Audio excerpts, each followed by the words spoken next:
السلام علیکم ورحمۃ اللہ وبرکاتہ۔ آج تراویح میں سورہ بقرہ کا بقیہ آدھا حصہ تلاوت کیا گیا اور اس حصے میں بہت ساری باتیں ہیں، احکامات ہیں، طلاق کے مسائل ہیں، عدت کے مسائل ہیں، قسم کا کیا کفارہ ہے اس کے مسائل ہیں، بہت سارے احکامات اللہ نے نازل فرمائے۔ خاص طور سے اخیر کے جو 4-5 رکوع ہیں، اس میں اللہ تعالیٰ نے پورا اسلامی نظام معیشت بیان کیا۔ نظام معیشت یعنی روپیہ اور دولت کمانا اور اس کو خرچ کرنا، اس کے اسلامی طریقے اور اسلامی اصول اللہ نے بیان فرمائے۔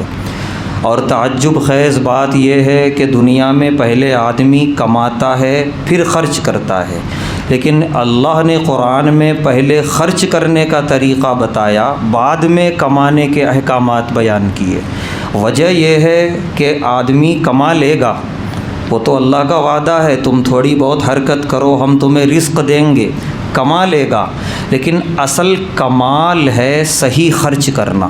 پیارے نبی صلی اللہ علیہ وسلم نے فرمایا، جس کے خرچ کرنے کا طریقہ صحیح ہے، میانہ روی، نہ بخیل ہے نہ فضول خرچ ہے، درمیانی ہے، تو یہ آدھی کمائی اس کے اندر پوشیدہ ہے۔ آدھا وہ محنت سے کما رہا ہے اور آدھا خرچ کو صحیح ضابطے میں رکھ کر کما رہا ہے، وہ بچت ہو رہی ہے آدھی اس کی اس طریقے سے۔ اسی لیے خرچ کرنے کے طریقے اللہ نے پہلے 2 رکوع میں بیان فرمائے، اور اس خرچ کرنے میں اللہ کی راہ میں بھی ایک بڑا حصہ نکالا جائے، اس کی ساری فضیلتیں وغیرہ اللہ نے بیان فرمائیں۔ اس کے بعد کمانے کا جب طریقہ اللہ نے بیان کیا تو سیدھے اللہ نے سود کے احکامات بیان کیے کہ تمہاری کمائی میں کہیں بھی سود کا دخل نہ ہو، یہ حرام۔ اللہ نے فرمایا جو سود کھاتے ہیں کل جب میدان آخرت میں پہنچیں گے قبروں سے اٹھ کر، لا یقومون الا کما یقوم الذی یتخبطہ الشیطان من المس، ان کی حالت ایسی ہوگی جیسے کسی پر شیطان اور جنات حاوی ہو جاتا ہے اور وہ مخبوط الحواس ہو جاتا ہے، وہ عجیب عجیب حرکتیں کرتا ہے، کسی کو پہچانتا نہیں، جس پر جنات سوار ہو جاتے ہیں۔ اس طرح کی حرکت وہ لوگ کریں گے جو سود کھا کے آئے ہوئے ہوں گے، حالانکہ ان پر نہ کوئی شیطان سوار ہوگا نہ جنات، بلکہ وہ سزا ہوگی۔ مفسرین لکھتے ہیں کہ سزا تو جو ملے گی وہ ملے گی جہنم میں، لیکن ابھی حساب و کتاب سے پہلے اس طرح کی کیفیت کیوں؟ وہ اس لیے فرماتے ہیں کہ جو آدمی سود کھاتا ہے وہ شریعت سے اپنے آپ کو مخبوط الحواس کر لیتا ہے، ہمیں کوئی مطلب نہیں شریعت سے۔ بھائی جو آدمی سود کھا رہا ہے، ذرا سوچو، جس سود کے ایک لقمے کو پیارے نبی صلی اللہ علیہ وسلم نے فرمایا 33 مرتبہ بدکاری کرنے کے برابر ہے، ایک لقمے کو سود کے اتنا بدترین فرمایا۔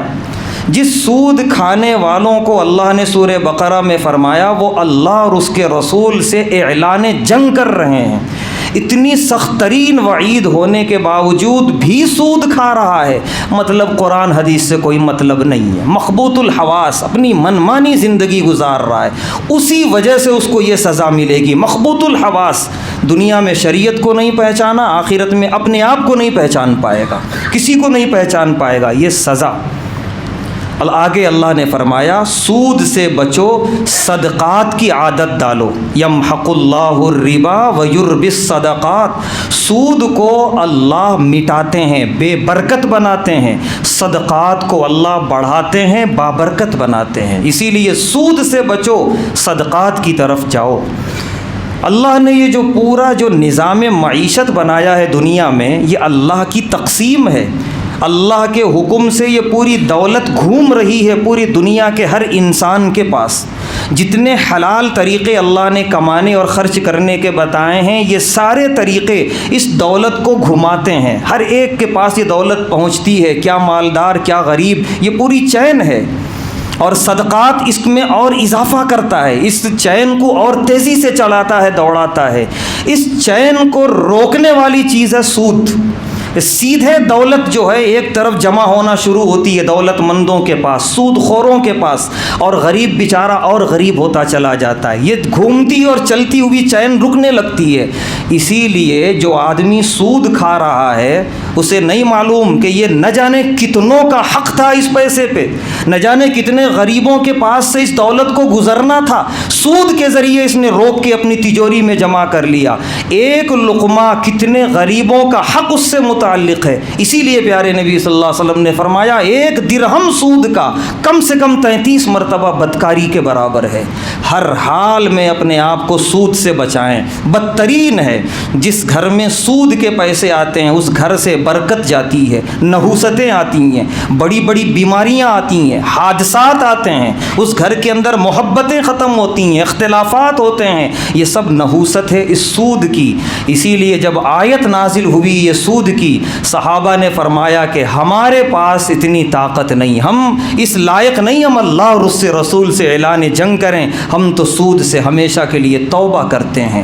تو یہ آخری کے رکوعات سورہ بقرہ کے ہمیں بتاتے ہیں کہ ہم محنت کریں، حلال کمائیں، تھوڑا ہو لیکن پاکیزہ ہو، دنیا اور آخرت میں اطمینان اور سکون مہیا کرنے والا ہو، زیادہ ہو لالچ والا ہو، سود والا ہو، تباہ کرنے والا ہو، اس سے اللہ ہم سب کو محفوظ رکھے۔ اللہ سے دعا ہے اللہ تعالی ہم سب کو صحیح کمانے اور صحیح خرچ کرنے کی توفیق عطا فرمائے۔